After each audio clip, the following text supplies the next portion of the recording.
Est-ce que tu m'entends? C'est que je n'avais encore jamais parlé à un serpent. Est-ce que tu parles souvent aux gens? Harry visite un vivarium avec sa famille adoptive. Harry visits a vivarium with his adoptive family. Un serpent est endormi derrière une vitre épaisse. A snake is asleep behind a thick glass pane. Harry découvre qu'il peut parler au serpent. Harry discovers that he can speak to the snake. Dudley, comme d'habitude, se montre très agaçant. Dudley, as usual, is very annoying. Et Harry va alors lui apprendre une leçon. And Harry is going to teach him a lesson. The way this video will work is simple. First, we'll watch part of the clip with subtitles. Then, we'll learn the most important vocabulary, expressions, pronunciation, and cultural context. And finally, we'll watch the full clip without subtitles. You will understand almost 100% by the end of this video. Fais-le bouger. Bouge! Bouge! Il est endormi. Il est pas marrant. Je suis désolée. Il ne sait pas ce que c'est que d'être là, dans cette cage, jour après jour, à regarder des visages hideux collés contre la vitre. Est-ce que tu m'entends? C'est que je n'avais encore jamais parlé à un serpent. Est-ce que tu parles souvent aux gens? Tu viens de Birmanie, c'est ça? C'était bien là-bas? Ta famille te manque? Élevé en captivité? Je vois. Je suis comme toi. Moi non plus, j'ai pas connu mes parents. Maman, papa, venez voir ce que fait le serpent, vous n'allez pas le croire. Fais-le bouger. Bouge! Bouge! Fais-le bouger. The word bouger means to move. It's used when something or someone shifts position, like wiggling, budging, or stirring. For example, you could say, Le chat n'a pas bougé de la journée. The cat didn't move all day. Fais-le bouger. Bouge! Bouge! Il est endormi. Il est pas marrant. Il est endormi. The word Endormi. means asleep or sleeping. It's the past participle of S'endormir. which means to fall asleep. Here, it's used as an adjective to describe the snake's state. You'll often hear it with Être. Être endormi. meaning to be asleep. For example, you could say, Le bébé est endormi. The baby is asleep. Il est endormi. Il est pas marrant. Je suis désolée. Il est pas marrant. The word marrant means funny or amusing. It's a casual, everyday French word, more informal than amusant or drôle. You'll hear it all the time in spoken French, but you'd avoid it in formal writing. For example, you could say, Ce film est vraiment marrant. This movie is really funny. Il est pas marrant. Je suis désolée. Il ne sait pas ce que c'est que d'être là, dans cette cage, jour après jour, à regarder des visages hideux collés contre la vitre. Il ne sait pas ce que c'est que d'être là, dans cette cage, jour après jour. The expression jour après jour means day after day. This is a super common pattern in French. You can swap in other time words to make similar expressions like Nuit après nuit. for night after night or Année après année. for year after year. For example, you could say jour après jour, il attend une réponse. Day after day, he waits for an answer. Watch, understand, review, speak. While watching real-world videos, you can look up any words you don't know. You can even use the FluentU Chrome extension while watching YouTube videos or Netflix shows, making language learning feel much more natural and enjoyable. You can check the definition, read example sentences written by native speakers, and watch video examples. Video examples are one of the most effective ways to learn a new word because you can see how the word is actually used in different situations. Je ne sais pas quel geste j'ai fait, mais il est resté debout derrière moi. C'est un beau geste de ta part. This helps you understand not just the meaning of a word, but how people actually use it in real life. Try it yourself. You'll immediately see why it's so effective. After watching the video, you can review difficult words with quizzes based on the same content you've just watched. Because the whole experience is connected, it's much easier to remember what you've learned. Finally, you can practice with the AI tutor by using those new words in real conversations. This helps you turn new vocabulary into speaking skills that you can actually use. Harry Potter est spécial parce qu'il a beaucoup d'amis et il lutte contre le mal. Les histoires parlent d'amitié, de courage et de magie. Quel personnage préfères-tu dans les livres? So instead of just memorizing words, you're learning them, reviewing them, and actually using them in conversation. Click the link in the description to check it out with a free trial. Je suis désolée. Il ne sait pas ce que c'est que d'être là, dans cette cage, jour après jour, à regarder des visages hideux collés contre la vitre. Est-ce que tu m'entends? À regarder des visages hideux collés contre la vitre. The word hideux means hideous or ugly. It's a strong adjective, stronger than just laid, which means plain ugly. For example, you could say, Ce bâtiment est hideux. That building is hideous. À regarder des visages hideux collés contre la vitre. Est-ce que tu m'entends? C'est que je n'avais encore jamais parlé. Est-ce que tu m'entends? The word m'entend comes from the verb entendre, meaning to hear. Here, the me is short for Me. So, m'entend literally means hear me. Entendre is one of those verbs that's super common. You'll also see it in the expression bien entendu, which means of course. For example, you could say, Tu m'entends bien? Can you hear me clearly? Est-ce que tu m'entends? C'est que je n'avais encore jamais parlé à un serpent. Est-ce que tu parles? C'est que je n'avais encore jamais parlé à un serpent. The word avait is the imperfect tense of avoir, meaning had. Here, it's part of the plus que parfait, basically the French past perfect, used with parler to say had spoken. You use this tense when you're talking about something that happened before another past event. For example, you could say, Je n'avais jamais vu ça. I had never seen that. C'est que je n'avais encore jamais parlé à un serpent. Est-ce que tu parles... Est-ce que tu parles souvent aux gens? Tu viens de Birmanie, c'est ça?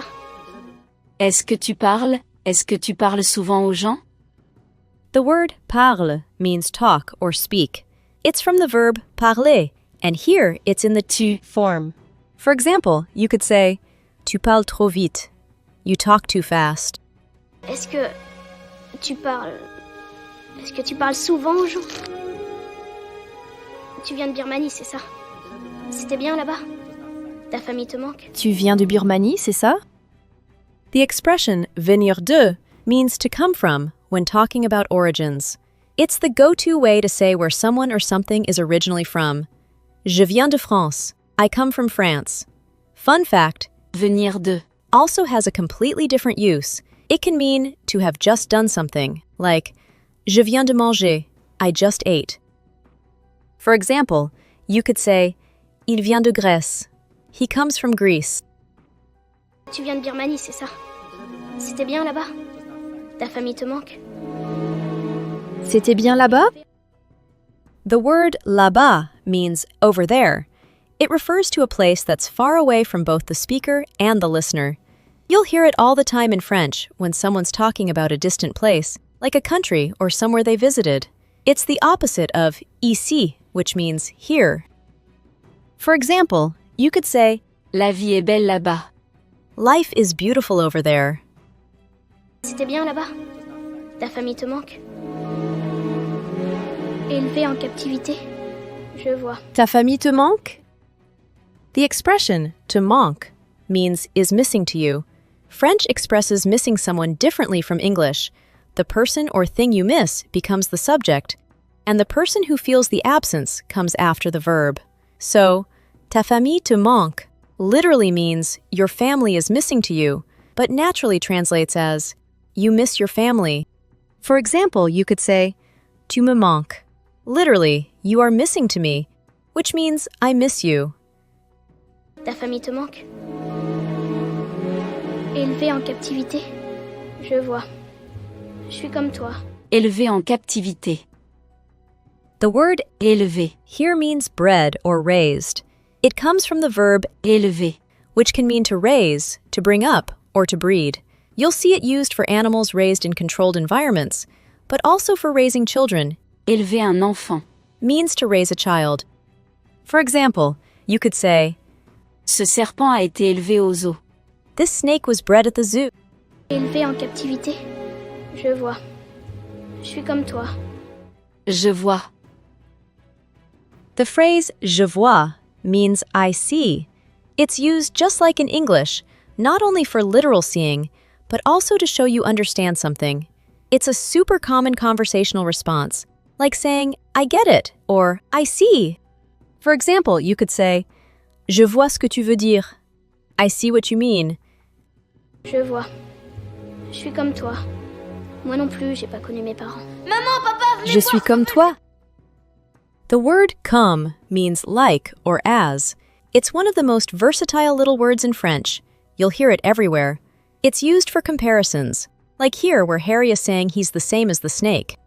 For example, you could say, il est comme son père. He's like his father. Je suis comme toi. Moi non plus, j'ai pas connu mes parents. Maman, papa, venez voir ce que fait le serpent, vous n'avez Moi non plus, j'ai pas connu mes parents. The expression Moi non plus. means me neither or neither have I. It's used to agree with a negative statement. Moi means me and non plus means not either. Together, they express that the same negative situation applies to you as well. For example, if someone says, je n'aime pas le café, I don't like coffee, you can reply, moi non plus, me neither. Moi non plus, j'ai pas connu mes parents. Maman, papa, venez voir ce que fait le serpent, vous n'allez pas croire. Maman, papa, venez voir ce que fait le serpent. The word Serpent. means snake. Unlike English, where you might say snake or serpent for different contexts, in French, Serpent. is the standard everyday word for any snake. For example, you could say, le serpent dort au soleil. The snake is sleeping in the sun. Maman, papa, venez voir ce que fait le serpent, vous n'allez pas croire.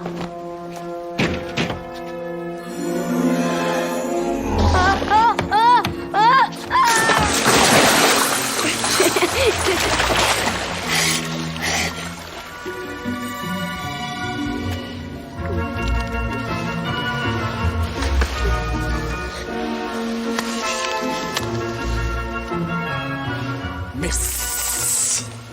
Je t'en prie.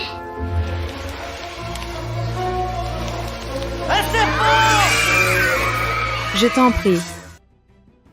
The expression je t'en prie means you're welcome or go ahead. It's the informal version used with people you'd address as Tu. For someone you'd call vous, you'd say je vous en prie instead. For example, you could say merci beaucoup, je t'en prie. Thanks a lot. You're welcome. Je t'en prie.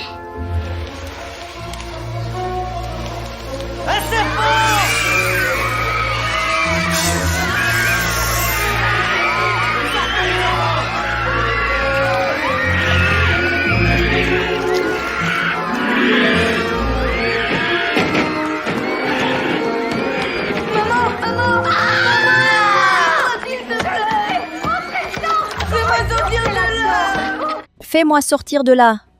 The expression fais-moi sortir literally means make me go out. It's built with faire, to make or to cause, plus an infinitive verb. In everyday French, Fais-moi sortir is a natural way to say, get me out or let me out. For example, you could also say, Fais-moi sortir d'ici. Get me out of here.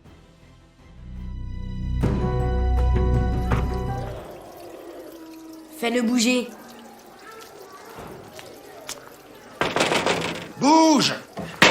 Bouge! Il est endormi. Il est pas marrant. Je suis désolée. Il ne sait pas ce que c'est que d'être là, dans cette cage, jour après jour, à regarder des visages hideux collés contre la vitre. Est-ce que tu m'entends?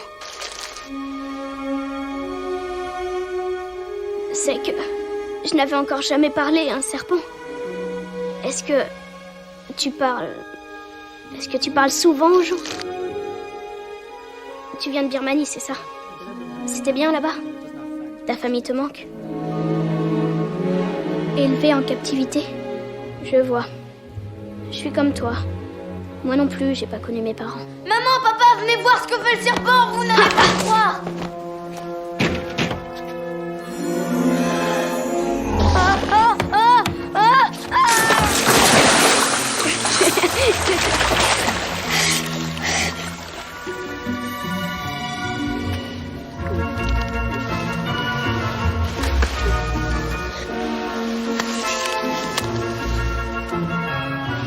Merci.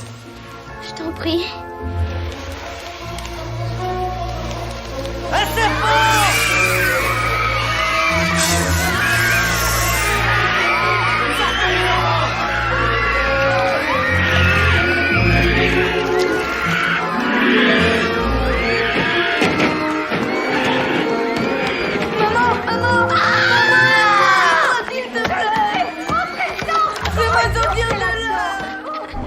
So Harry discovered he can chat with snakes. Not a bad party trick, right? Too bad Dudley had to ruin the moment and end up face to face with the glass. Rewatch the clip to lock in all those French expressions and keep learning French the fun way with FluentU.